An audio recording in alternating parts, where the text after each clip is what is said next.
యేసుప్రభు రెండో రాకడకి ఇది సూచనని, ఇవన్నీ మన నివాసం ఉంటున్నటువంటి ప్రదేశాలకు కూడా వచ్చేస్తాయని చెప్తూ కొన్ని రకాలైనటువంటి జీవుల గురించి మాట్లాడుతున్నారు. సో ఈ దినం మనం దాని గురించే మాట్లాడుకుందాం. ఈ రాకాసి ఆకారాలు జీవులు, ఒక భయంకరమైన క్రూర జీవులు ప్రస్తావన ఉంటున్నాయి. ఈరోజు మనం కూడా చాలా కాలం క్రితం నుంచే వింటున్నాం. ఏమనంటే డైనోసార్లు అనేటటువంటివి, అలాగే ఈ దానియేలు గ్రంథంలో మనకు ప్రకటన గ్రంథంలోనూ ఒక భయంకరమైన వింత జీవులు సముద్రంలో నుంచి వచ్చినట్లు చూస్తూ ఉంటాం. 10 తలలు ఉన్నాయని, కొమ్ములు ఉన్నాయని, అలాగే భయంకరమైన పంజాలు వాటికి ఉన్నాయని, వీపు భాగంలో అలుగులు లాంటివి ఉన్నాయని, అలాగే వాటి నరాలు కానీ వాటి ఎముకలు కానీ మనం ప్రస్తుత సమాజంలో చూస్తున్నటువంటి ఏ జీవరాశులకు పోలి లేవని ఉన్నాయి. అంటే మనం అందరం చాలా వరకు చేస్తున్న పెద్ద పొరపాటు ఏంటంటే, అయితే ఇట్లాంటివి ఎవరన్నా చెప్తున్నప్పుడు టెన్షన్ అన్న గురవుతాం, వామ్మో అనండి భయపడతాం, లేదా ఈజీగా కొట్టిపడేస్తాం. ఇవన్నీ ఊహాజనితమైనవి. ఇవి రెండూ తప్పే. ఎందుకనంటే ఏది మనకు డౌట్ఫుల్గా ఉంటుందంటే ఊహాజనితమైనది అనేది తప్పు అన్నది మీకు కొంచెం ఇబ్బందికరంగా ఉంటుంది. వాస్తవంగా పరిశుద్ధ గ్రంథాన్ని బాగా పరిశీలన చేస్తే దేవుడి సృష్టిలో కూడా ఇటువంటి ప్రత్యేకమైన పెద్ద ఆకారం కలిగిన జీవరాశులు ఉండేవని పరిశుద్ధ గ్రంథమే చెప్తుంది. ఉన్నాయంటే ఎలా ఉన్నాయి? దేవుడు కలగజేస్తే ఉన్నాయి, దేవుడు నిర్మిస్తే వచ్చాయి, దేవుడు సృష్టిస్తే వచ్చాయి తప్ప అవేం ప్రత్యేకంగా ఊడిపడలే. ఇది ఎలా చెప్పగలం అంటే, ఒకసారి దేవుడు సృష్టి చేస్తున్న సమయంలో కొన్ని విషయాలు చూద్దాం. నిజంగా వీటి యొక్క ఉనికి ఉందా లేదా? ఇటువంటివి ఈ సముద్ర గర్భంలో నుంచి బయటికి రాబోతున్నటువంటి ఈ లెవియతాన్ అనేటటువంటివి నిజంగా ఉన్నాయా లేవా అన్నటువంటి అర్థం చేసుకోవాలంటే దేవుడి సృష్టి ప్రారంభంలోనికి మనం వెళ్ళగలగాలి. ఆదికాండం 1వ అధ్యాయము 21వ వచనాన్ని చూద్దాం ప్రియులారా. ఒకసారి చూడండి. ఆదికాండం 1వ అధ్యాయం 21వ వచనంలో చెప్తున్నటువంటి మాట, దేవుడు జలములలో వాటి జాతి ప్రకారము జలములు సమృద్ధిగా పుట్టించిన మహామత్స్యములు అన్నాడు. గమనించండి, ఇక్కడ నోట్ దిస్ పాయింట్. మత్స్యము వేరు, మహామత్స్యము వేరు. మహామత్స్యములు ఉన్నాయట అంటే జైంట్ క్రియేచర్స్ అంటారు వాటి. జైంట్ అంటే చాలా పెద్ద ఆకారము కలిగినటువంటి జీవులు అని అర్థం. అవి అప్పుడే దేవుడు పుట్టించాడట. ఇకపోతే ప్రత్యేకంగా యోబు గ్రంథంలో దేవుడు స్వయంగా ప్రస్తావించిన 3 భయానకమైనటువంటి జీవులు ఉన్నాయి. 3 భయానకమైనటువంటి జీవులు ఉన్నాయి. అందులో ఒక దాని పేరు తెలుగు బైబిల్లో ఏమని ఉంటుందంటే నీటి గుర్రము అని ఉంటుంది. నీటి గుర్రము అని ఉంటుంది. రెండవది రాహాబు అనే పేరుతో ఉంటుంది. మూడవది మకరము అనే పేరుతో ఉంటుంది. 1 నీటి గుర్రం, 2 రాహాబు, 3 మకరము అనే పేరుతో తెలుగు బైబిల్లో కనబడేటివి. కానీ వాటిని మూల భాషల్లోనికి వేరే భాషలో మనం చూసినప్పుడు ఆ పదాలు వేరే ఉంటాయి. వాటి గురించి మనం తెలుసుకుందాం ఒక్కొక్కటిగా. మొదటిగా నీటి గుర్రం గురించి ఆలోచన చేస్తే దీన్ని మూల భాషలోను ఇతరుల భాషల్లోనూ ఏమంటారట అంటే బెహమత్ అంటారట. BEHEMATH, బెహమత్. సరే, మనం వాటికి వద్దు, తెలుగు భాషలోనే ఆలోచన చేద్దాం. ఓకేనా? యోబు గ్రంథం చూద్దాం. 40వ అధ్యాయం, యోబు గ్రంథం 40వ అధ్యాయము 15వ వచనం నుంచి చూద్దాం. 15వ వచనం నుండి, నేను చేసిన నీటి గుర్రం. ఎవరు చేశారట ఇది? ఎవరు చేశారటండి? నేను చేశానంటే ఎవరు మాట్లాడుతున్నది? ఇది 6వ వచనం చూడండి. అప్పుడు యెహోవా సుడిగాలిలో నుండి ఇలాగు యోబుతో ప్రత్యుత్తరం ఇచ్చును. ఇక్కడి నుంచి మొదలుపెట్టి 40వ అధ్యాయం 41వ అధ్యాయం పూర్తిగా దేవుడి మాటలే ఉన్నాయి. నోట్ దిస్ పాయింట్, గుర్తుపెట్టుకోండి. సో దేవుడు చెప్తున్న మాట ఏంటి? నేను చేసిన నీటి గుర్రమును నీవు చూచి ఉన్నావు కదా, ఎద్దు వలె అది గడ్డి మేయును, దాని శక్తి దాని నడుములో ఉంది, దాని బలము దాని కడుపు నరములలో ఉంది. దేవదారు చెట్టు కొమ్మ వంగునట్లు అది తన తోకను వంచును, దాని తొడల నరములు దిట్టముగా సంధించబడి ఉన్నవి, దాని ఎముకలు ఇత్తడి గొట్టముల వలె ఉన్నవి, దాని ప్రక్కటెముకలు ఇనుప కమ్ముల వలె ఉన్నవి. అది దేవుడు సృష్టించిన వాటిలో గొప్పది, దాన్ని సృష్టించిన వాడే దాని ఖడ్గమును దానికిచ్చెను. ఇక్కడ ఆ వర్ణన అంతా కూడా మనం చూస్తూ ఉంటే ఏదో ఊహాజనితంగా ఏదో హాలీవుడ్ వాడు క్రియేట్ చేసినట్టు అనుకోకండి. దేవుడే స్వయంగా ఏం చెప్పాడు? నేను సృష్టించాను దీనిని. దేనిని? నీటి గుర్రాన్ని. ఇప్పుడు నేను అడుగుతున్న ప్రశ్న ఏంటంటే, మీరు ఎప్పుడైనా ఇట్టి గుర్రాన్ని చూశారా? ఎక్కడైనా మనం ఇట్టి గుర్రాలను చూస్తామా? ఇప్పుడు గుర్రాలలో శ్రేష్టమైనటువంటి గుర్రాలు ఎక్కడ దొరుకుతాయటంటే అరేబియా దేశంలో దొరుకుతాయట, ఐగుప్తు దేశంలో దొరుకుతాయట. నువ్వు గుర్రాలను వాటన్నిటి సంపాదించుకోవడానికి తిరిగి ఐగుప్తుకి వెళ్ళకూడదు అంటాడు. గమనించారా? అవి శ్రేష్టమైన గుర్రాలు దొరుకుతాయి. అరేబియన్ గుర్రం అనేటటువంటి చాలా స్పెషల్ అట. ఈజిప్షియన్ హార్స్ అనేది ఒక సపరేట్ ఉంటుంది. భూమి మీద ఎటువంటి గుర్రాలైనా మనం చూసి ఉంటాం, వాటిల్లో దేంతో కూడా ఇది పోలదు.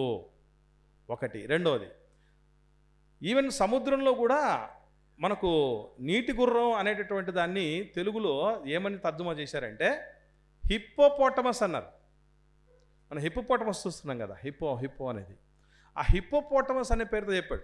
ఈ హిప్పోపోటమస్ కూడా దేవుడు చెప్పిన ఈ యోబు గ్రంథం 40వ అధ్యాయంలో చెప్పిన వర్ణనలతో పోలదు. గమనించండి. అంటే ఇప్పుడు మనం చూస్తున్న ఇంకొకటి సీహార్స్ అని ఒకటి చిన్న ప్రాణి ఉంటుంది నీళ్ళల్లో. తెలుసు? ఎప్పుడైనా చూసారా మీరు? సీహార్స్ అని ఒక చిన్న ముక్కులాగా ఎస్ ఆకారంలో ఉన్నట్టు ఉంటుంది, చిన్నది. అది అంతే. సీహార్స్ అనేటువంటి పేరు దానికి పెట్టడం జరుగుతుంది, ఒక చిన్న ప్రాణికి. దానికి కూడా ఇది పోలదు అస్సలు.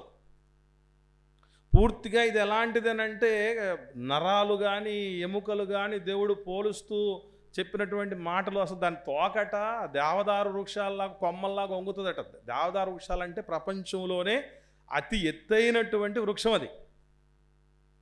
గోడలో మొలుచు హిస్సోపు మొక్క నుండి లెబాన్లోనున్న దేవదారు వృక్షాల వరకు వృక్షములన్నిటి గురించి సొలొమోను రాశాడని చెప్తాడే. అంత గొప్పదనమాట. అంత పెద్ద తోక దానికి ఉంది అని చెప్పడం. ప్రపంచంలోనే అతి పెద్ద వృక్షం దేవదారు వృక్షం అయితే దాని కొమ్మ వంగిపోద్దట. ఆ హైట్ ఎక్కువయ్యే కొద్దీ నిటారుగా ఉన్నటువంటి ఏమైపోతుంది తెలుసా మీకు? వంగుతాయి. ఎక్కువ హైట్ ఉండడాన్ని బట్టి వంగిపోతాయి. అప్పుడు కూడా మీరు చూడండి, వాసాలు ఎప్పుడు ఎక్కడన్నా మధ్యలో సపోర్ట్ లాంటివి జాయింట్ లాంటివి లేకపోతే పొడవు ఎక్కువ ఉన్నట్టు ఏమైపోతాయి? వంగిపోతాయి. ఇప్పుడు ఈ చర్చ్ బిల్డింగ్కే పొడవుగా ఒకటే, ఎంత లావుదైనా కావచ్చు, ఎంత బలమైనదైనా కావచ్చు, ఒకటే పెట్టామనుకోండి మధ్యలో సపోర్ట్ లేకుండా, ఏమైపోద్ది తెలుసు? అది వంగిపోద్ది. అంటే దాని తోక డిఫరెంట్గా ఉంది, దాని కండ డిఫరెంట్గా ఉంది, దాని యొక్క ఎముకలు డిఫరెంట్గా ఉన్నాయి. ఇవన్నీ దేవుడు చెప్తున్నాడు. ఇదే కాదు, అసలు ఎన్నెన్ని ఇంకా చెప్తున్నాడంటే చూద్దాం. 23వ వచనం చూద్దాం. 40వ అధ్యాయంలో యోబు గ్రంథంలో 23వ అధ్యాయం. నదీ ప్రవాహము పొంగి పొర్లినను అది భయపడదు, యోర్దాను వంటి ప్రవాహము పొంగి దాని నోటి యొద్దకు వచ్చినను అది ధైర్యం వీడవదు. అది చూచుచుండగా ఎవడైనా దాన్ని పట్టుకొనగలడా? ఉరియొగ్గి దాని ముక్కునకు సూత్రం వేయగలడా? అంటే గుర్రానికి సూత్రం వేస్తాం కదా మనం. నీటి గుర్రం అన్నంత మాత్రం చేత మనం చూస్తున్న గుర్రం అనుకోండి, గుర్రానికి గాల వేస్తాం కదా, సూత్రం వేస్తాం కదా మనం. అట్లా వేసినట్టు, ఎద్దుకు ముక్కు తాడేసినట్టు దీనికి వేయలేవు నాయన అంటున్నాడు దేవుడు. ఇప్పుడు మనం ఇవి లేవు, ఇదంతా ఫేకు, అందరూ ఏదో ఒకటి మిస్టరీగా దాన్ని ఏదో కల్పించారు, కల్పన అనేటటువంటి ఫిక్షన్ ఇది అన్నట్టు కొట్టిపడని లేదు. దేవుడే చెప్తున్నాడు స్వయంగా ఇక్కడ. అంటే ఇవి మనకి ఇప్పుడు కనబడలేదంటే అర్థం ఏంటి? ఇప్పుడు కనబడలేదు అంటే అర్థం ఏంటి? ఒకప్పుడు ఉన్నాయి, ఇప్పుడు లేవు అని అర్థం. ఒకప్పుడు ఉన్నాయి, ఇప్పుడు లేవు కాబట్టే కనబడడం లేదు అని అర్థం. రెండవ పెద్ద జీవి చూద్దాం. అది 26వ అధ్యాయం యోబు గ్రంథంలో 12వ వచనం చూడండి. యోబు గ్రంథం 26వ అధ్యాయము 12వ వచనం. తన బలము వలన ఆయన సముద్రమును రేపును, తన వివేకము వలన రాహాబును పగలగొట్టును. ఇదేంటిది? రాహాబు అనగానే మనకి ఎవరు గుర్తొస్తారు? అదిగో యెహోషువ గారి కాలంలో యెరికో పట్టణంలో వేసే అయినటువంటి రాహాబు గుర్తొస్తుంది. మనకు అదే అంతవరకే తెలుసు. రాహాబు అన్నటువంటి ఈ పద ప్రస్తావన మూల భాషల్లో వేరే భాషల గ్రంథాల్లో ఏమని రాయబడింది అని అంటే సముద్ర రాక్షసుడు, సీ మాన్స్టర్ అంటారట. సముద్ర రాక్షసుడు అని పేరుతో చెప్పడం జరిగిందట. ఇది రాహాబు అనగానే యెహోషువ గారి కాలంలో ఉన్న రాహాబు కాదండోయ్. ఒకవేళ ఆమె అనుకుంటే రాహాబుని ఏం చేశాడు దేవుడు? పగలు కొట్టాడా? చంపేశాడా? తుత్తునీలు చేశాడా? ఏం చేశాడు? అక్కడ ఉన్నటువంటి రాహాబుని, యెహోషువ గారి కాలంలో ఉన్న రాహాబును, తన యొక్క కుటుంబ సభ్యుల్ని, తల్లిదండ్రులను, అందరినీ కూడా, తోబుట్టులందరినీ కాపాడాడు. ప్లస్ యేసు ప్రభు యొక్క వంశావళిలో ఆమెను చేర్చాడు. కాబట్టి మనం ఏమర్థం చేసుకోవాలి దీన్ని బట్టి? అక్కడ చెప్పబడిన రాహాబు ఇక్కడ రాహాబు ఒకటి కాదు అని. ఇంకా చూద్దాం. కీర్తన గ్రంథం 89వ కీర్తన 18వ వచనం. ఇదే రాహాబు కోసం చెప్పబడినటువంటి మాట. 89వ కీర్తన 10వ వచనం ఏమన్నా చూడండి. చంపబడిన దానితో సమానముగా నీవు రహబును ఐగుప్తును నలిపేశావు, నీ బాహుబలము చేత నీ శత్రువులను చెదరగొట్టావు అంటున్నాడు. అంటే దేవుడు ఒక శత్రువుగా చెప్తున్నాడు. గమనించండి ఇక్కడ రాహాబుని. వాస్తవంగా రాహాబు అప్పుడు ప్రారంభంలో వ్యభిచార కారణాన్ని బట్టి వ్యతిరేకేమో దేవుడికి, కానీ తర్వాత ఏమైంది? మారుమనసు పొందింది. కానీ ఇక్కడ చెప్పబడిన రాహాబు మాత్రం దేవుడు తుత్తునీయులు చేసేంత వరకు, చంపేంత వరకు మారలేదట. మొత్తానికి రాహాబు అనేటటువంటి ఒక జీవి ఉంది, మర్చిపోకండి. అట్లాగే యెషయా గ్రంథం కూడా చూద్దాం. యెషయా గ్రంథం ఇదే రాహాబు కోసం దేవుడు చెప్పినటువంటి మరొక మాట. 51వ అధ్యాయము 9వ వచనం చూడండి. యెషయా గ్రంథం 51వ అధ్యాయం 9వ వచనం. యెహోవా బాహుమా లెమ్ము, లెమ్ము, బలము తొడుక్కొమ్ము, పూర్వకాలములలోనూ పురాతన తరములలోనూ లేచినట్లు లెమ్ము. రాహాబును తుత్తునీయులుగా నరికివేసిన వాడవు నీవే కదా, మకరమును పొడిచిన వాడవు నీవే కదా అని ఈ నీటి గుర్రము లేదా బెహమత్ అనేటటువంటి దాన్ని, రాహాబ్ అనేటటువంటి దాన్ని, మకరాన్ని, వీటి ఒక జాబితాలో వీటితో కలిపి చెప్తున్నాడు. గమనించండి. అంటే మకరం ఎంత పవర్ఫుల్గా ఉందో దాని గురించి కూడా చూద్దాం. మూడవ అతిపెద్ద జీవి మకరము. మొదటిది నీటి గుర్రం చూసాం, రెండవది రాహాబుని చూసాం, మూడవది మకరం. సో మొత్తానికి ఒక రెండవ అతి భయానకమైనటువంటి జీవి కూడా ఉంది. అదే రహాబు. రహాబు అంటే సముద్ర రాక్షసుడు అని పేరట. ఇక మూడవ దాన్ని చూద్దాం. ఇదే యోబు గ్రంథం 41వ అధ్యాయము ప్రారంభము నుండి, 41వ అధ్యాయము ప్రారంభము నుండి కూడా దేవుడు మాట్లాడుతూ చెప్తున్నాడు. ఇదంతా ఎవరు మాట్లాడుతున్నారు? దేవుడేనండోయ్. 40వ అధ్యాయము 41వ అధ్యాయం కంటిన్యూషన్. ఇప్పుడు చదువుదాం 41వ అధ్యాయం ప్రారంభం నుంచి. నీవు మకరమును గాలముతో బయటికి లాగగలవా?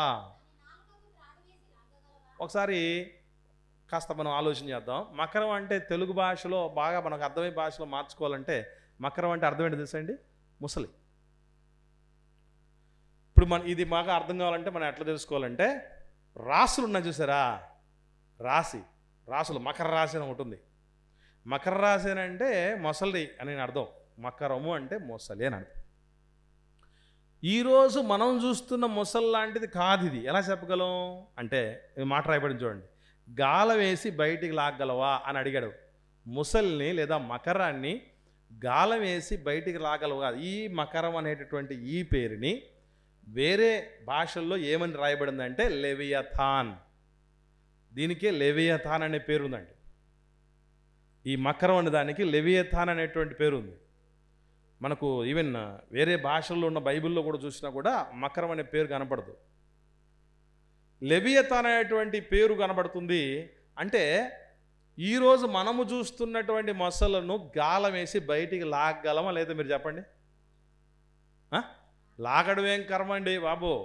లాగి బయటికి తీసి మనం ఎట్లయితే చికెన్ పహాం చేసుకొని తినేస్తున్నామో కాల్చుకొని, అట్ట మొసళ్ళను కూడా తినేస్తున్నారు తెలుసా మీకు? ముసళ్ళని తినేస్తున్నారు, కాల్చుకొని తినేస్తున్నారు. గాలం వేసి లాగి దాని మాంసాన్ని గాలానికి గుచ్చి మరీ తినేస్తున్నారు. కాబట్టి మనము చూస్తున్న మొసళ్ళు లాంటిది కాదు ఇది అని మనం మర్చిపోకూడదు. ఏం చేస్తాడట అతనికి చూడండి. దాని ముక్కు గుండా సూత్రము వేయగలవా? దాని దవడకు గాలం ఎక్కించగలవా? అది నీతో విన్నపాలు చేస్తుందా? మృదువైన మాటలు నీతో పలుకుతుందా? అంటే ఇది విన్నపాలు చేయదు, మృదువైన మాటలు మాట్లాడదు, దాసునుగా చేసుకోలేము దానికే మనం దాసులు అవుతాం, దాంతో మనం నిబంధన చేసుకోలేదు. అది ఒక 5వ వచనంలో ఒక పెట్టతో ఆటలాడినట్టు నువ్వు దాంతో ఆటలాడతావా? నీ కన్నీలకు ఆడుకోవడానికి దాన్ని కట్టేస్తావా? బెస్తవారు దాంతో వ్యాపారం చేయుదురా?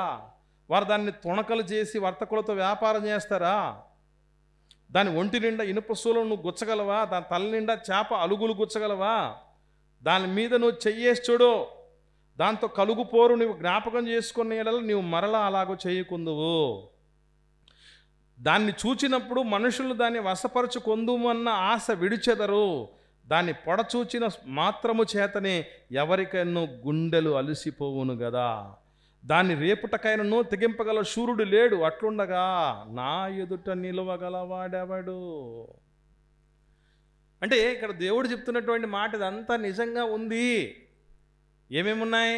నీటి గుర్రం ఉంది, రాహాబు ఉంది, మకరము ఉంది. ఇవి మనం వాటిని అస్సలు లోబరుచుకోలేము. అది అల్లకల్లోలాలు సృష్టించేటటువంటి పరిస్థితి. ఎటువంటి వాడినైనా సరే అది మట్టుబెట్టగలిగినటువంటి శక్తి దానికి ఉంది అని విషయం మనం అర్థం చేసుకోవాలి. ఇకపోతే వీటిని మరింతగా ఎన్నో రకాలుగా వీటిని కూడా దేవుడు ఏం చేశాడు అన్నటువంటి విషయాలు కూడా బైబిల్లో రాయబడ్డాయి. మనం రాహాబును తుత్తునీయలు చేశాడని చూసాం కదా. మరి లెవీతాన్ని ఏం చేశాడు? ఇప్పుడు లెవీతాన్ వస్తుందా? సముద్రం నుంచి బయటికి వచ్చేసి అందరినీ చంపేస్తుందా? ఏమవుద్ది? అది ఉందా లేదా? ఇవి కూడా దేవుడు బైబిల్లో చెప్పాడు. ఒకసారి చూద్దాం మనం. 74వ కీర్తన, కీర్తనల గ్రంథం 74వ కీర్తన 14వ వచనం చూడండి. 14వ వచనం, మకరము యొక్క శిరస్సును నీవు మొక్కలుగా కొట్టితివి, అరణ్యవాసులకు దాన్ని ఆహారముగా ఇచ్చితివి. దేవుడు ఏం చేశాడట? మకరాన్ని మొక్కలుగా కొట్టేశాడట. ఇప్పుడు మనం మాంసం కొట్టుకెళ్తే ఆదివారం చికెను మొత్తం ముక్కలు చేసి ఇచ్చేస్తారు కదా, మటన్ ముక్కలు చేసి ఇస్తారు కదా, చేపలకి వెళ్తే చేపలు ముక్కలు చేసి ఇచ్చేస్తారు కదా. మొక్కలు చేసాడంటే ఏమైపోయినట్టు చెప్పండి? ముందు చచ్చిపోయింది అని అర్థం.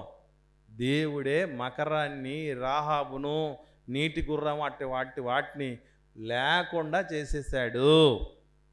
ఇంకా కొన్ని చూద్దాం. 104వ కీర్తన, యెషయా చూద్దామండి. యెషయా గ్రంథం 27వ అధ్యాయం. యెషయా గ్రంథం 27వ అధ్యాయం ప్రారంభవచనం. యెషయా గ్రంథం 27వ అధ్యాయం ప్రారంభవచనం. ఆ దినమున యెహోవా గట్టిదై గొప్పదై బలమైన తన ఖడ్గం పట్టుకొనును, తీవ్ర సర్పమైన మకరమును, వంకర సర్పమైన మకరమును ఆయన దండించును, సముద్రం మీద ఉన్న మకరమును సంహరించును అన్నాడు. ఇక్కడ మీకు డౌట్ రావాలి. ఇప్పుడు మకరం అంటే ఏమని చదువుకున్నాం మనం? అనుకున్నాం మనం ముసలేని, కానీ ఇక్కడ ఏమంటున్నాడు? సర్పము అంటున్నాడు. అంటే ఈ ముసళ్ళు, బల్లులు, తొండలు, సర్పాలు ఇవన్నీ కాస్త అటు ఇటుగా ఒకే రకమైన జాతికి సంబంధించిన వాటిగా ఉంటాయి. కాబట్టి దేవుడు చెప్తున్నటువంటి మాట ఇది మకరము, వంకర సర్పము. ఈరోజు డ్రాగన్లని మనం చూస్తున్నాం కదా, చైనాలో కానీ జపాన్లో కానీ. ఇవన్నీ వాళ్ళు ఊహించుకొని వాళ్ళ క్రియేటివిటీతో చెప్పిందని కాదు. వాస్తవంగా చెప్పాలంటే అసలు ఈ లక్షణాలు దేనికి ఉన్నాయి తెలుసా? మకరానికి ఉన్నాయి. ఎందుకు ఎలా చెప్పగలం అంటే మరలా యోబు గ్రంథము 41వ అధ్యాయంకి వద్దాం. దీన్ని దేవుడు వర్ణించినటువంటి విధానం ఎంత ఉందో చూస్తే మీకు కరెక్ట్గా అర్థమవుద్ది. 18వ వచనం చూడండి. 18వ వచనం, అది తుమ్మగా వెలుగు ప్రకాశించును, దాని కన్నులు ఉదయకాలపు కనిరెప్పల వలెనున్నవి. ఏమండి నేను అడుగుతున్నాను, మనం చూస్తున్నటువంటి మకరం, ముసళ్ళు తుమ్మితే వెలుగు వస్తుందా? వెలుగు రాదు. అది పట్టుకున్నటువంటి ఏదన్నా తిన్నది అది ఇది దాని లోపల ఉన్నటువంటి చీడ పేడ అటువంటివన్నీ బయటికి ఏమైనా వస్తాయేమో కానీ తుమ్మితే వెలుగు రాదు సుమా. ఇంకా చూద్దాం. దాని నోటి నుండి జ్వాలలు బయలుదేరును. ఈరోజు డ్రాగన్ అని చూపిస్తున్నారే, చైనీస్ డ్రాగన్ అట. ఎవరిది డ్రాగన్? ఎవరిదట? చైనీస్ డ్రాగన్ అట. ఆ డ్రాగన్లో నుంచి అగ్నిజ్వాలలు వచ్చేస్తున్నాయని మనకు బొమ్మలు పెట్టి చూపిస్తాడు. మనం అనుకుంటాం అంటే వాట్ ఏ క్రియేటివిటీ, ఎంత బాగా అనుకుంటారు ఇలా అనుకుంటారు. అది ఎవడో ఊహించింది, కల్పించింది, కనుక్కున్నది కాదు, దేవుడే సృష్టించింది. కాబట్టి అంత భయానకమైన ఈరోజు మొసళ్ళ నోట్లో నుంచి అగ్నిజ్వాలలు వస్తాయా? ఇంకా కిందికి వస్తే ఏమన్నాడు చూడండి, అగ్ని కణములు దాని నుండి లేస్తాయి. అది మకరానికి దేవుడు చెప్పినటువంటి వివరణ, వర్ణన. అది ఉంది లేనిది అయితే కానే కాదు, మర్చిపోకండి. అయితే ఇప్పుడు లేవు. ఎలా చెప్పగలం? సింపుల్ లాజిక్ అండి. ఎలా చెప్పగలం అంటే, ఇప్పుడు టైటానిక్ మనకు తెలుసు కదా, ఎట్లా అది మునిగిపోయిందని తెలుసుకున్నాం మనం. ఒక మంచుగడ్డ ఢీకొని అది సింక్ అయిపోయింది, మునిగిపోయిందని చూస్తాం. ఇప్పుడు మంచుగడ్డలు అవసరం ఉండేది కాదు. నిజంగా అవి దేవుడు కలగజేసినటువంటి ఈ రాహాబో, ఈ నీటి గుర్రమో, లేకపోతే మకరమో ఉండుంటే ఐసుగడ్డలతో పనే ఉంది. సముద్రాల మీద ఏ నావలు కానీ, ఏ పెద్ద షిప్పులు కానీ, ఒక ఊరంతా పట్టేంత షిప్పులు ఉన్నాయి తెలుసా మీకు? ఇప్పుడు ఒక ఊరు పట్టేంత షిప్పులు ఉన్నాయి, తయారు చేసుకున్నాయండి. ప్రశాంతంగా వాడు ఖండాలు దాటేస్తున్నాడు. మంచిగా ఎంతోమంది దాని మీద జీవనం సాగిస్తున్నారు తెలుసా. సముద్రం ద్వారా వచ్చే ఆదాయం అట ఏ దాని ద్వారా కూడా రాదటండి. ఎన్ని చేపలు, ఎన్ని పీతలు, ఎన్ని తాబేళ్ళు, ఎన్ని రకాలైనటువంటి జీవరాశులండి అసలు బాబు. రొయ్యలన్నీ, అవన్నీ వాటిలో నుంచి వచ్చే ఉప్పును కూడా అమ్ముకొని బతుకుతున్న కోటీశ్వర్లు అయినటువంటి వాళ్ళు ఉన్నారు. ప్రయాణాలు చేస్తున్నటువంటి వాళ్ళు, రవాణాలు చేస్తున్నటువంటి వాళ్ళు, ఆహారం రవాణా అవుతుంది, సరుకు రవాణా అయిపోతుంది. ఎన్ని జరుగుతున్నాయి. ఎక్కడైనా కానీ చరిత్రలో ఒక పెద్ద సముద్ర జీవి ఏదో ఒకటి వచ్చి షిప్పును కొట్టేసింది, తోకతో అట్లుగా తాకింది, అన్నీ పడిపోయాయి అని ఎక్కడైనా ఒక న్యూస్ చూసారా మీరు? పోనీ చేపలకి వేట కోసం వెళ్ళినటువంటి వాళ్ళు ఏదో ఈ మధ్యకాలంలో మెర్మైడ్స్ అంటారు, మెర్మైడ్స్ అని పేరున్నారా? జలకన్యలు ఉన్నారని చెప్తూ ఉంటారు. ఇది ఫేకు. అందుకే ఎవడికి గాలములో ఏదో వల వేసినప్పుడు ఒక్కసారన్నా ఒక్క జలకన్య పుట్టలే. అది సినిమాలో పుడుతుంది జలకన్య, నిజంగా అయితే లేదు. ఒకవేళ ఉండుంటే దేవుడు ఎప్పుడు చెప్పేవాడో. జలకన్యలు లేరు. కానీ ఒకప్పుడు ఉన్నటువంటి మకరాలు అంటే లెవియతాన్లు కానీ, బెహమత్ నీటి గుర్రాలు కానీ, రాహాబు లాంటి పెద్ద పెద్ద జీవులు కానీ లేవు. వాటిని దేవుడు తీసేశాడు. ఎందుకోసం అంటే ఒకటేనండి, దేవుడు ఎంత ప్రేమ కలిగిన వాడు పిల్లల మీద అంటే, మన పిల్లలకి ఏదైనా హాని కలిగిస్తుందంటే మనం వాటిని ఏం చేస్తాం? దూరం పెడతాం. అయినా మళ్ళీ దాన్ని పట్టుకుంటున్నారు, దాని జోలికి వెళ్తున్నారు అనుకోండి, ఏకంగా ఏం చేస్తామంటే లేకుండా చేస్తాం. సింపుల్. మనం వ్యాపారాలకు, మనం మనుగడకి, మన అభివృద్ధికి ఆటంకంగా ఉన్నటువంటి దేన్నైనా దేవుడు తీసేస్తాడు. అది దేవుడికి ఉన్నటువంటి ప్రేమ, గొప్పతనం అది. అందుకే ఏం చేశాడు? రాహాబుని తీసేశాడు, నీటి గుర్రాన్ని తీసేశాడు, తర్వాత మకరాన్ని కూడా తీసేశాడు, లెవియతాన్ని కూడా తీసేశాడు. ఇప్పుడు ఏదన్నా వచ్చేస్తుంది. యేసుప్రభు రెండో రాకడకి సూచనగా ఏది పడితే అది. ఈ మధ్యకాలంలో 3వ మందిరం అన్నారు కదా, యెరూషలేములో 3వ మందిరం నిర్మించబడుతుందట, అప్పుడు యేసుప్రభు రెండో రాకడ వస్తుంది అని చెప్తారు. ఎర్రని పెయ్యి వస్తుంది అని చెప్పేసి ఇదొక కథ. ప్రపంచంలో క్రైస్తవంలో కూడా ఎట్లా తయారయ్యారంటారండి, పాతక రోత కొత్తక వింత అన్నట్టుగా ఏదైతే కొత్తగా ఎవరన్నా చెప్తున్నారంటే వాళ్ళ వెంట వెళ్ళిపోవటం ఫ్యాషన్ అయిపోయింది ప్రపంచానికి. వాస్తవం ఏంటి, సత్యం ఏంటి, నిజం ఏంటి, అబద్ధం ఏంటి, ఏది మనకు అవసరం, ఏది మనకు అనవసరం అనేటువంటి ఆలోచనలు చేయట్లేదండి. అలా వెళ్ళిపోతుంది ప్రపంచం అంతా. ఎవడైతే మోసం చేస్తాడో, ఎవడైతే పిటకలు చెప్తాడో, ఎవడైతే కొత్త కొత్త విషయాలు చెప్పి అందరికీ భయాందోళనకు గురి చేస్తాడో వాళ్ళనే నమ్ముతారు. కొందరు పేర్లు అయితే చెప్పకూడదు కానండి, యూట్యూబ్లో చిత్రమైనటువంటి లక్షల మంది ఫాలోవర్స్ వాళ్ళకే ఉన్నారు. అందరూ జరుగుతున్నటువంటి కరెంట్ అఫైర్స్ చెప్పేవాళ్ళు. ఏంటి, ఎవరైనా సూసైడ్ చేసి లేకపోతే ఏదైనా మిస్టరీగా చంపేసి ఉంటే అసలు ఆ గదిలో ఏం జరిగింది, ఏంటి ఆదివారం ఆరాధనది, ఆదివారం ఆరాధన మెసేజ్, ఫలానా ప్రియురాలను చంపేశాడు, నిజంగా ఆ గదిలో ఏం జరిగింది, ఆదివారం ఆరాధన లైవ్ చూడండి, డోంట్ మిస్ ఇట్ అని.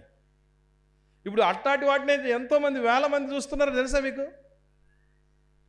ఇంకొక ఆయన ఉన్నాడు, ఆయన ఎప్పుడు కూడా ఇట్లాంటివి చెప్తూ ఉంటాడు. నెంబర్ అంటాడు, యేసుప్రభు రెండో రాకడ అంటాడు, ఆ క్యాలిక్యులేషన్స్ అంటాడు, ఈ క్యాలిక్యులేషన్ అంటాడు, పెయ్యి అంటాడు, మూడో మందిరం అంటాడు, ఇప్పుడు లెవితాలు పట్టుకున్నాడు. ఇదే పని. నిజంగా ఇవి మనకు చెప్పాల్సిన అవసరం ఎందుకు వచ్చిందంటే, సోషల్ మీడియాలో ట్రెండింగ్లో ఉన్నవన్నీ మనకు కనపడతాయి. కనపడినప్పుడు మనకు దాని గురించి తెలియదు అనుకోండి, ఏమైపోతాం? ఖచ్చితంగా టెన్షన్ పడతాం, ఆందోళన పడతాం, భయపడతాం. భయపడిన వాళ్ళు మనం ఏం చేస్తామంటే భయపెడతాం 10 మందికి పంపించి మళ్ళీ వాటిని. అయ్యో ఏదో జరగబోతుందట చూడండి, దీని గురించి రాస్తున్నారని చెప్పేసి. చిత్రమైన విషయం ఏంటంటే, ఎవడో చెప్పాడంటే మనం నమ్మం. బైబిల్లోనే ఉందటో బాబో అనగానే అమ్మో బైబిల్లోనే ఉందట, ఇది ఉందంటే నమ్మేస్తాం ఏంటి? నిజంగా అలాగ ఉన్నాయా లేవా ఏంటి అనేది ఆలోచన చేయాలి కదా మనం. దేవుడు ఉన్నాయని చెప్పాడు, లేవని చెప్పలే. మకరాన్ని లేదని చెప్పలేదు, రాహాబు లేదని చెప్పలేదు, నీటి గుర్రం లేదని చెప్పలేదు.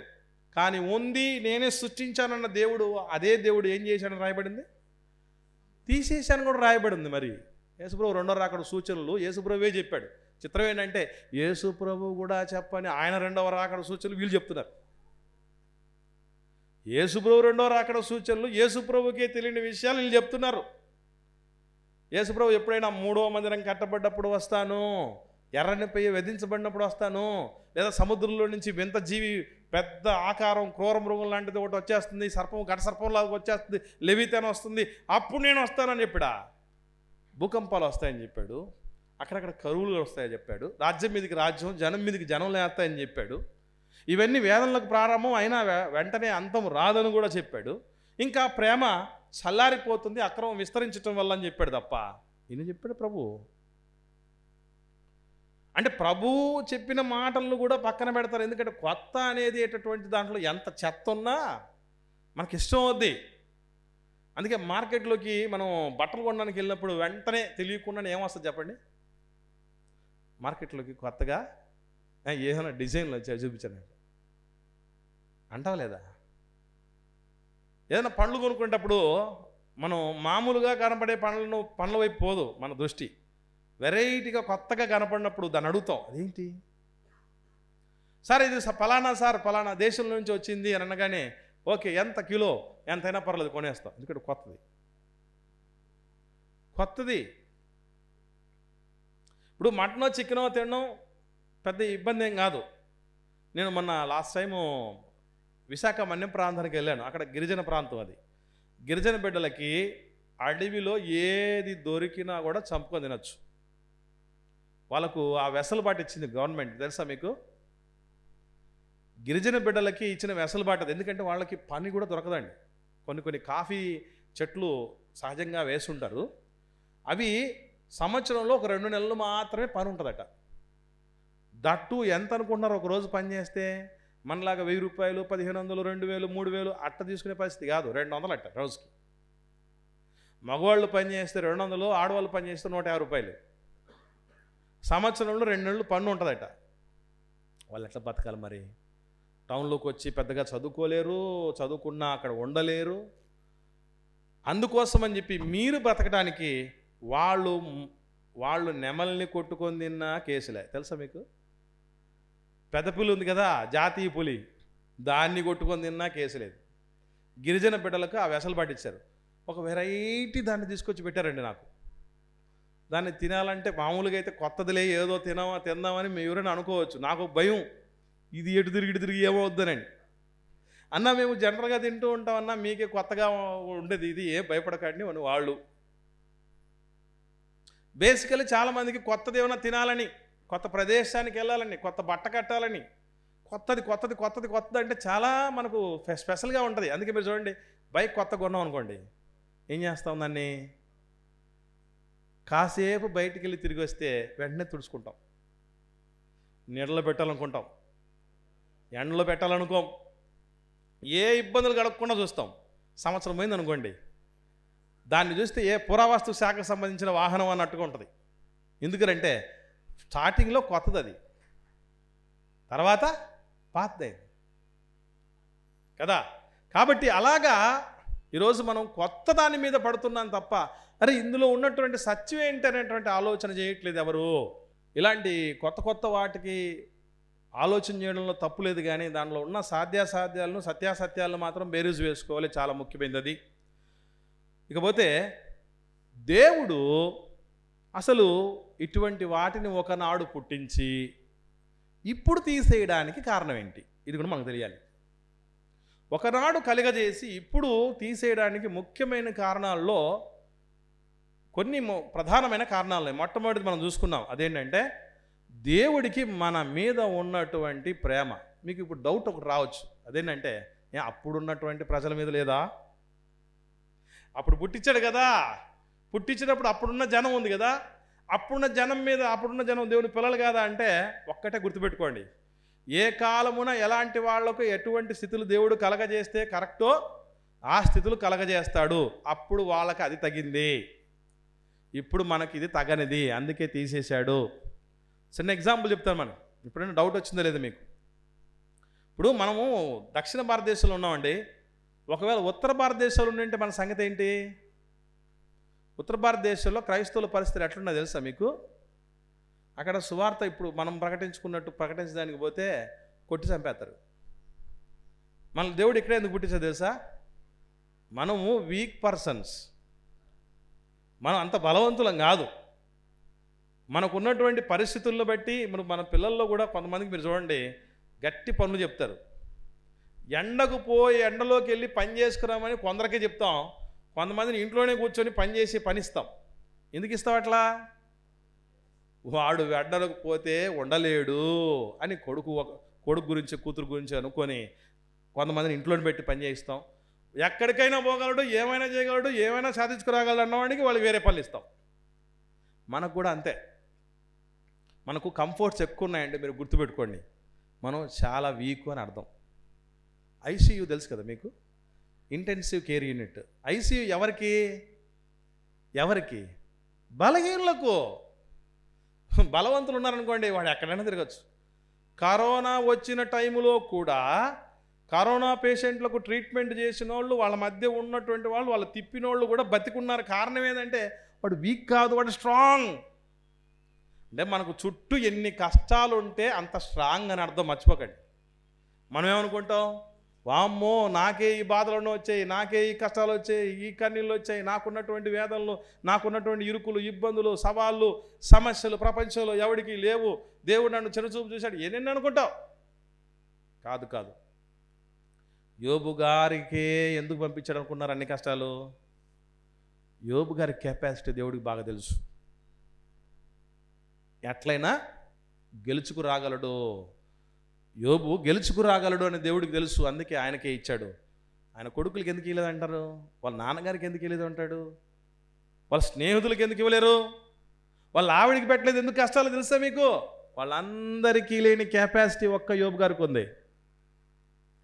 నీకు నాకు ఏదైనా కష్టాలు ఉన్నాయనుకోండి, ఇరుకులు ఉన్నాయనుకోండి, అండ్ మన చుట్టూ ఈ లెవితాన్ లాంటి ప్రాణులు, మనుషులు ఉన్నారనుకోండి, మన ఇంట్లోనే అట్లాంటి పరిస్థితులు, ప్రతికూలతలు ఉన్నాయనుకోండి, మనం వెరీ స్ట్రాంగ్ అని అర్థం.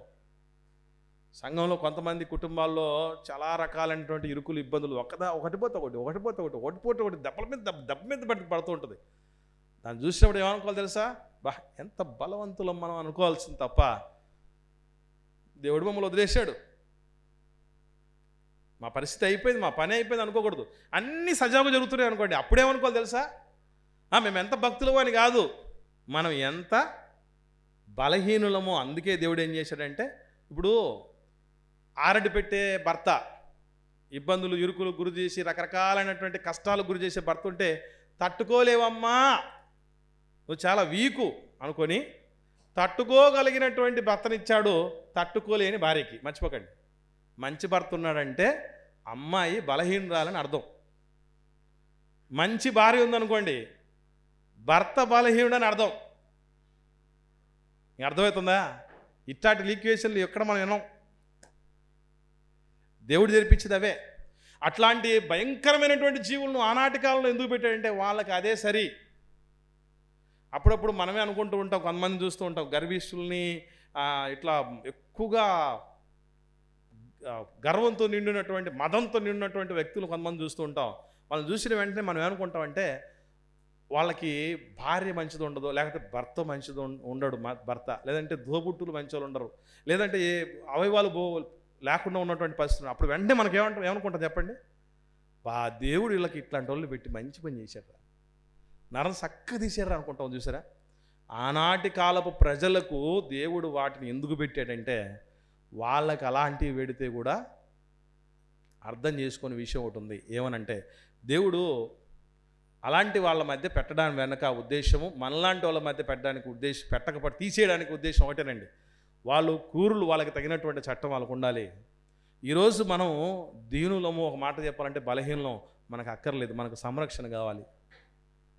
కాబట్టి లేదు నేను లేవే తర్వాత తడపడతానని ఎవడేమన్నా ఉన్నాడా భూమి మీద? ఇప్పుడేమన్నా దేవుడు ఒకవేళ పెట్టినా కూడా నా దగ్గర పంపించేస్తే నా తడాకా చూపిస్తానని పరిస్థితి కూడా ఉంటాడా? అలాంటివి నిలబడితే ఎవ్వడూ ఏం చేయలేడు. ఇది తెలుసు కాబట్టే మన మీద ఉన్న ప్రేమతో వాడు వ్యాపారాలు వాళ్ళు చేసుకొని, వాడు జీవనోపాధిని వాడు కలిగి ఉండని, వాడి పనులు వాడు ఉండని, ఉంటూ వాడు పోషించుకుంటూ నా పని చేయని అని దేవుడు ఏం చేశాడంటే ప్రేమతో వాటిని తీసేశాడు. నంబర్ 1 రీజన్ ఇది. రెండవ రీజన్ ఏంటంటే దేవుడు ఎంత శక్తిమంతుడో, ఆయనకు మనం ఎంత భయపడాలో అర్థం చేయించటానికి ఇలాంటి జీవరాశులు పుట్టించాడు. ఇది నేను చెప్తున్న మాట కాదు సుమా. చూడండి 41వ అధ్యాయంలో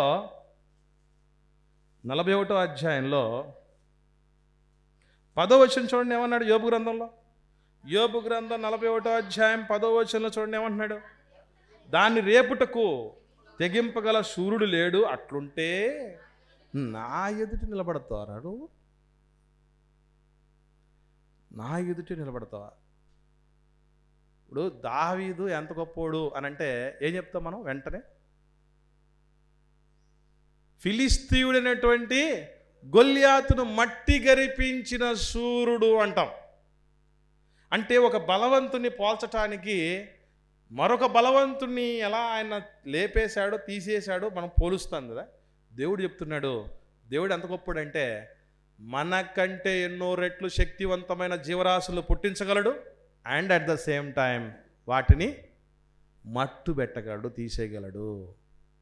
సో మనల్ని కూడా దేవుడు ఏం చేస్తాడంటే, నేను బలం అంటున్నానో నాకు ఎంత బలం ఉంది, అది ఉంది, ఆ ఫాలోయింగ్ ఉంది, ఇది ఉంది, ఇది ఉంది అనుకుంటే వాటినే తీసేశాడు. మనం ఎంత లెక్క దేవుడికి? వాటినే లేకుండా చేశాడు. మనం ఎంత అండి ఆయన ముందు? కాబట్టి నా సన్నిధిని నిలవగలిగినటువంటి ధైర్యం నీకెక్కడుందిరా అని అంటున్నాడు దేవుడు.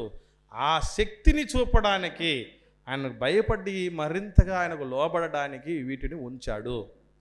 ఇక మరొక పోలిక ఉంది. అదేంటంటే చరిత్రలో క్రూరమైనటువంటి రాజ్యాలు, రాజులు ఎవరైతే ఉన్నారో వాళ్ళని పోల్చటానికి, వాళ్ళు ఎంత క్రూరులో మనకు బాగా అర్థం చేయించడానికి ఈ జీవరాశులను పోల్చటానికి వాడాడు. ఇప్పుడు ఉదాహరణకి కొన్ని చెప్తూ ఉంటారు ఆ పోలికలు చెప్పేటప్పుడు. అమ్మాయి అందంగా ఉందని చెప్పడానికి ఏ పోలిక పోలుస్తారండి? చందమామలా ఉంది అంటారు. విన్నారా? చందమామలా ఉంది అని అంటే వాస్తవంగా నల్లటి చీకటి మధ్య గుండ్రంగా చందమామ తెల్లగా కనబడుతూ ఉంటాడు.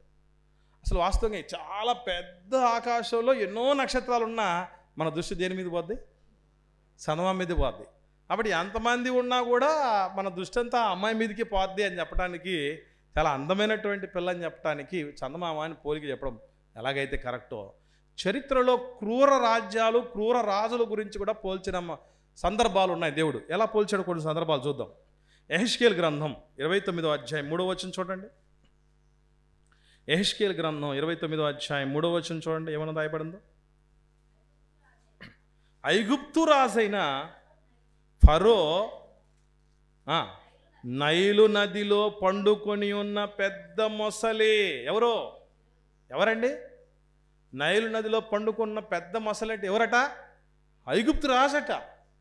ఐగుప్తు రాజును దేవుడు పోల్చిన విధానం పెద్ద మొసలి.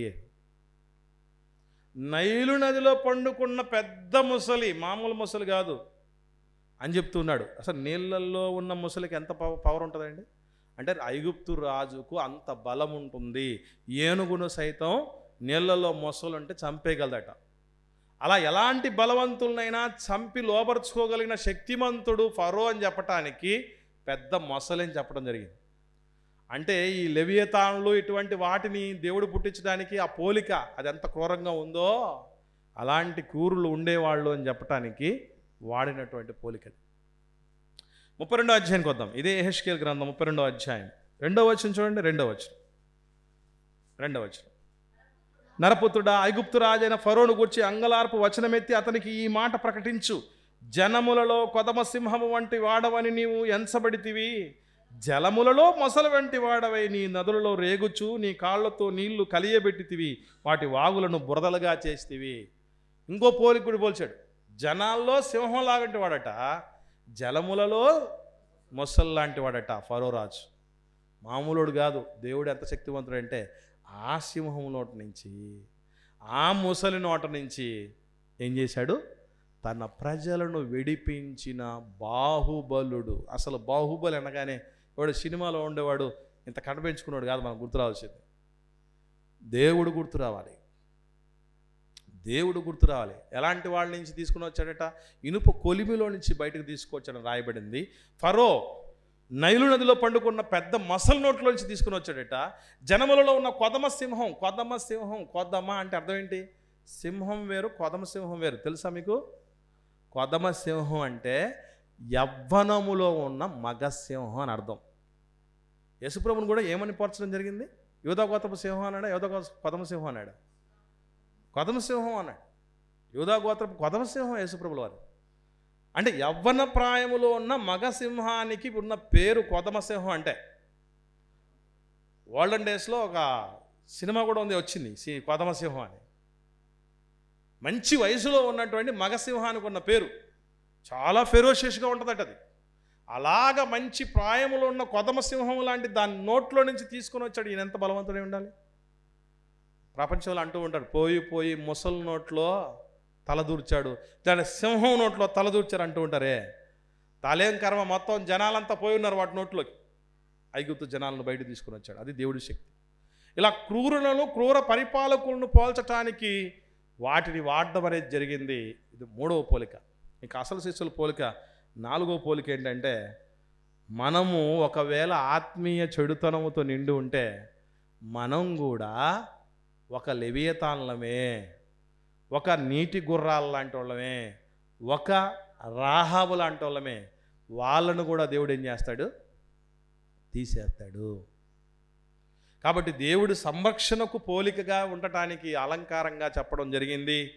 వాటిని ఒకనాడు పుట్టించింది. దేవుడి శక్తిని చూపించటానికి వాడడం జరిగింది. అలాగే క్రూర పరిపాలకులను పోల్చడానికి వాడడం జరిగింది. 4వదిగా మనం ఒకవేళ చెడుతనం చేసిన వాళ్ళం అయితే మనల్ని కూడా దేవుడు వదిలిపెట్టడు. వాటిని వదిలిపెట్టలేదు, తీసేస్తాడు. రేగినాడట, రేగేట వాళ్ళ ఆ జీవరాశులన్నీ అల్లకల్లోలం సృష్టించాయట. అలా మనం కూడా సభ్య సమాజానికి ఒక బాధాకరమైనటువంటి వాళ్ళంగాను, నష్టం కలిగించే వాళ్ళంగాను ఉండగలిగితే దేవుడు కూడా మనల్ని తీసేస్తాడు, వాటిని తీసేసినట్టు. కాబట్టి దేవుణ్ణి ఆ పరిస్థితికి వెళ్లకుండా దేవుణ్ణి అందుకే ఎలా రుచి చూడమన్నాడు దేవుడు? యెహోవా దయాళుడు అని రుచి చూడండి. ఎవడో సినిమాలో డైలాగ్ ఒకవైపు చూడండి, దేవుణ్ణి ఒకవైపు ఆలోచన చేయడం మంచిది. ఏమని? దయామయుడని. రెండో వైపు చూస్తే రాహావును తుత్తునీయులు చేసిన వాడు, నీటి గుర్రాన్ని లేకుండా చేసినటువంటి వాడు, అలాగే మకరాన్ని చంపేసినటువంటి వాడు, మొక్కలు చేసినటువంటి వాడు. ఏ రకంగా చూడాలనుకుంటాం దేవుణ్ణి? ఒకవేళ దేవుడిని రెండో రకంగా ఆలోచన చేస్తే, వామ్మో ఆ రూపంలో దేవుడు నా విషయంలో ఉండకూడదని ఆలోచన చేయండి, మంచిది. ఆయన ముందు మనం నిలబడలేము. జీవము గల దేవుడి చేతిలో పడుట భయంకరం. సింహం నోట్లో పడినా బయటకు రావచ్చు, మొసలి నోట్లో పడినా బయటకు రావచ్చు. దేవుడి చేతిలో పడితే అయిపోతాం. దేవుడు రెక్కల క్రింద ఉన్నాం అన్నప్పుడల్లా మనకు గుర్తు రావాల్సింది ఏంటంటే, సురక్షితంగానే ఉంటామని కాదు. తేడా జరిగిందంటే రెక్కతో అట్లా అన్నాడు అనుకోండి, గట్టిగా రెక్కతో అట్లా గట్టిగా అంటే ఏమైపోతాయి? పిల్లలు ఏమైపోతాయండి? చచ్చిపోతాయి. వద్దు. రెక్కల క్రింద ఆయన వెచ్చదనాన్నే మనం కోరుకోవాలి తప్ప ఆయన ఉగ్రతను మనం కోరకూడదు. ఇది లెవియథాన్ గురించినటువంటి సత్యం. అటు దయచేసి అనవసరమైనటువంటి ఆందోళన చెందకుండా చెందాల్సిన ఆందోళన చెందవలసిందిగా ప్రేమతో నేను మనవి చేస్తూ ప్రార్థన చేసుకుందాం.